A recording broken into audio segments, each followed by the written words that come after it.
ज्या कारणातून मोठ्या संख्येने वादाचे प्रकार होत आहेत, यावर आता पोलीस दलाकडून विशेष उपाययोजना केली जाते. काय नेमकं स्वरूप आहे, काय आव्हान असेल तुमचं? ॲक्च्युली बीड जिल्हा जो आपला आहे त्यामध्ये आपला जिल्हा शेतीप्रधान जिल्हा आहे. इथे 80% लोक शेतीचा व्यवसाय करतात. त्यामध्ये शेतीचे कारणामुळे बरेचदा जिथे बाउंड्रीचा डिस्प्यूट आहे किंवा इतर किरकोळ कारण आहे त्यामुळे क्राईम घडतात. आणि आता आमच्या निदर्शनास आलेला आहे की जेवढा छोटे क्राईम आहे सिंपल इंजरी किंवा ग्रीवियस इंजरीचे, त्यामध्ये बरेचदा जो कारण आहे तो शेतीच्या संदर्भातला कारण आहे.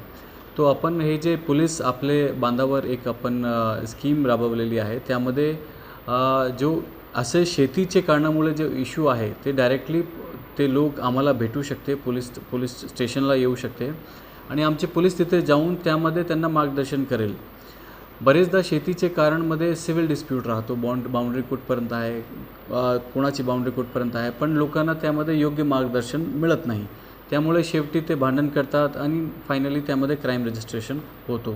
क्राईम रजिस्ट्रेशन झाला तो जो गोष्टी आहे, जो मूळ विषय आहे तो सॉल्व्ह होत नाही, परंतु त्यांच्या क्राईम रजिस्ट्रेशन वाढतो, क्रिमिनल रेकॉर्ड वाढतो आणि ते अडचणमध्ये येतात. तो हा जो स्कीम आहे त्याचा पर्पज एकच आहे की हे क्राईम रजिस्ट्रेशनचे अगोदरच ते पोलीसकडे पोहोचेल आणि पोलीस त्यांना योग्य मार्गदर्शन करेल आणि त्यामध्ये त्यांच्या जे काही इश्यूज आहे ते आपण लवकरात लवकर सॉर्ट आऊट करून घेऊ. ते आमचा मेन उद्देश आहे.